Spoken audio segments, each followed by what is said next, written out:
Hello everyone, this is In-Game Arts with another unboxing of the offline product game review. This is Resident Evil 4 Remake for the PlayStation 4, but this is being played and tested on my PlayStation 5. To jump right into it, this physical copy here just says it's just basic vanilla version of the game, so the on-disc version is 1.0.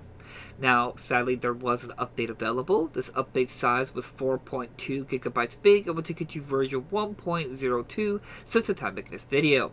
Now, like always, I play all my games completely offline with an unregistered account, and I didn't experience any massive game-breaking bugs or issues. And I was still unlocking trophies with my unregistered account, which is extremely nice. Now, the game's update does say it fixed millennious bugs and stuff like that. I didn't experience any massive issues. I did have the game crash twice on me. One time on my first run through on hardcore mode, and again another time in my professional run. So one time for each new run of the game, which isn't bad at all personally. So just expect the game to crash at least once on you on a run on you, as well as that there's a when you could run in the game, and at the beginning of the game it's set to toggle where you just tap the button, you constantly run, and you tap it again to unrun. I like to hold the button to run, so I turned that off and put it on hold. The few times the game just still act like I thought it had toggle on, so like I'll break a box and then immediately start running again, and the game will have me still keep running on like it's toggle. That's the only real big issues. Other than that, the other little gripes I could have is personally just the overall game itself. Now, Resident Evil 4 Remake is a phenomenal remake. The game was fun and amazing through and through, the beginning and the end of the game. I just simply had a blast. I love many things they have improved and done to the overall experience. Though there are certain moments in the game that I personally do believe the original game did do it better. But I want to point out some of my grievances a little bit. The first one is that Leon, the controls of him isn't the smoothest. Sometimes he kind of does these animations or walk motions and stuff that feel a little clunky at times. You don't feel like you're 100% fully in control of Leon compared to the original game. As well as that, personally, I never really had too much issues with Ashley in the original game. I never understood why people say she was annoying or a frustrating mechanic of just annoyance and trying to escort her around. I never really had an issue. Well, in the remake here, I had a lot more issues with her because she doesn't stick directly behind you like in the original. So sometimes she could be a little bit further behind you because she can't keep up with you when you're running. Now, story-wise and all this other stuff, I get it. It makes a little more sense. It's not like she's stuck right to you like in the original. But it can be really annoying at times where you're just trying to run past something and she's way back there for some reason. As well as that, the other one part is that there's a shooting range in the game. And while the shooting range is still fun and I fully S-ranked all of it, there is a bit of RNG in the game where in the original game, you just point and shoot. That's where Leon's attack gunfire was going to be at his laser pointer.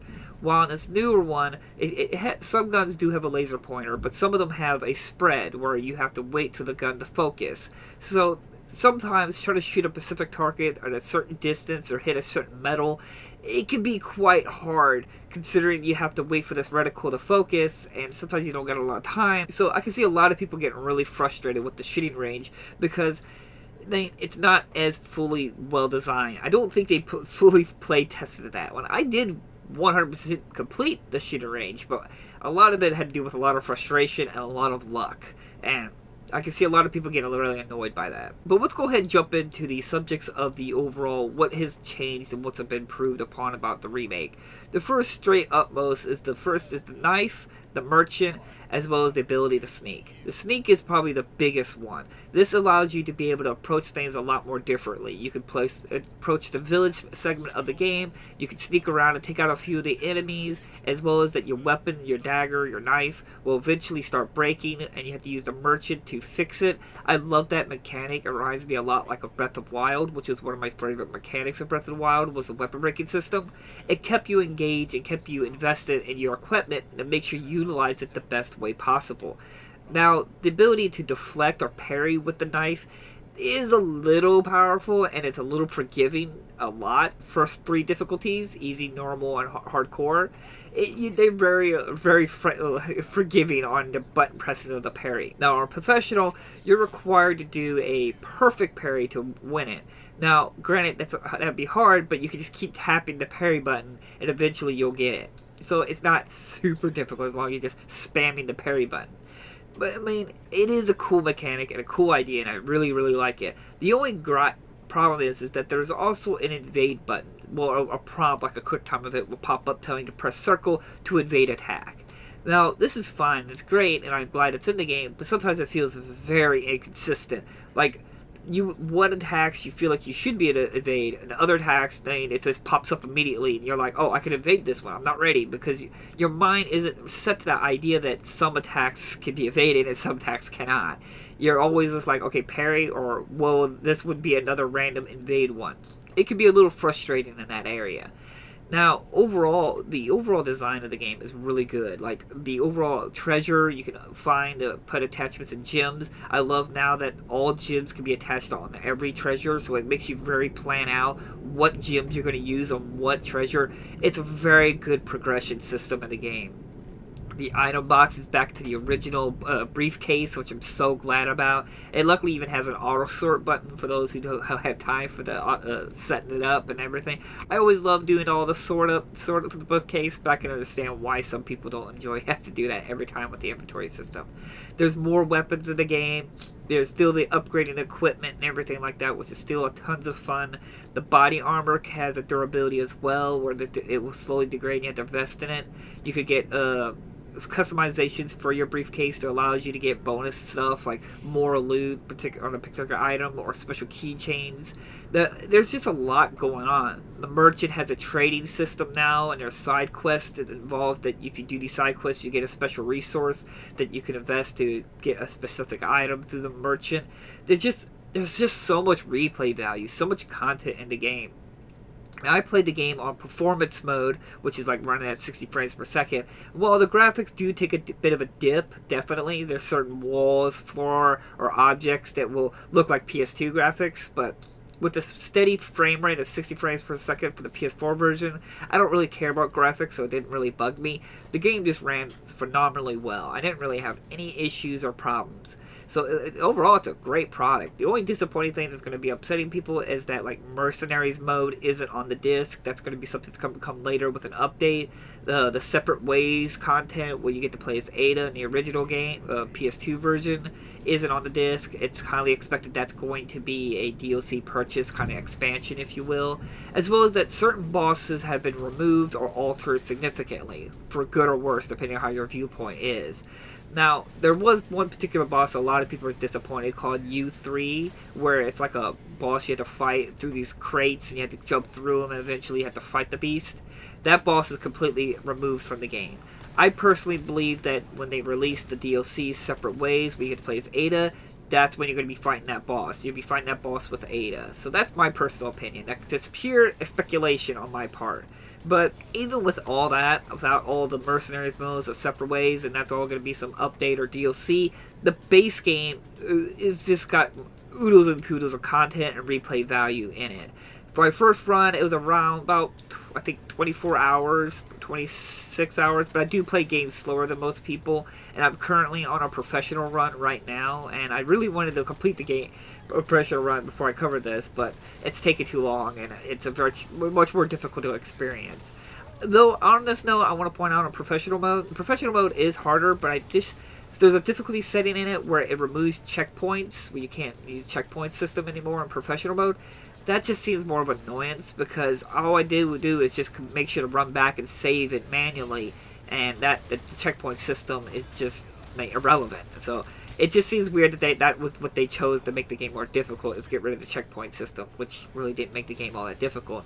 But the perfect parry and the enemy being tougher and stuff like that does make the game actually harder. But overall, I just had a blast with this game. I can't believe that we've gotten a phenomenal remake as like Resident Evil 4. We got a phenomenal remake as Dead Space. And we got so many slew of other amazing games. It still blows my mind that people would not argue that PS4 is not the greatest console generation for physical games. I cannot agree with that. I have had a blast with this game. I have had a blast with my PlayStation 4. I'm playing PlayStation 4 games on my PS5. It's just been a great time. I highly recommend picking up this game. Even, I don't know if, again, full price is your opinion on that matter, and maybe there might be a Game of the Year edition, Gold edition down the road that may have everything on the disc.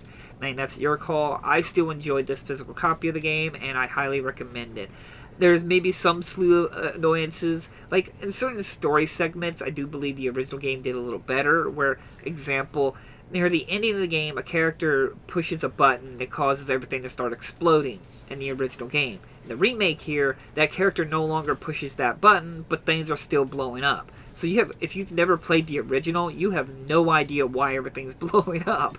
And so there's a bit of expectation from the developers that you've played the original game and already got an idea of what's going on in the game. So they kind of treat it like, well, you already know what's going on, so we won't show you or talk about this subject or show it in certain ways. But they do go in depth in certain other areas as well, so it gives you more lore and characters and more involvement.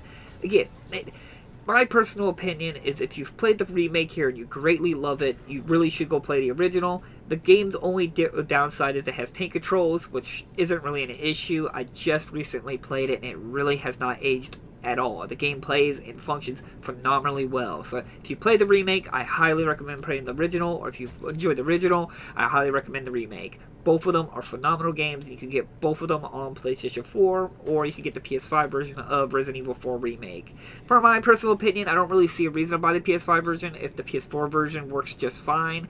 I don't care about graphics, so then it runs perfectly fine at 60 frames per second, so now I can play Resident Evil 4 Remake on my PS4 and my PS5. So that's my personal opinion and my personal taste. In my opinion, it's a must pick up. Now, again, whether you think it's worth full price, that's up to you. But overall, I just had a blast with this game. And Rise, I beat it. I was ready to run through it all over again. And Rise, I get done beating in a professional mode.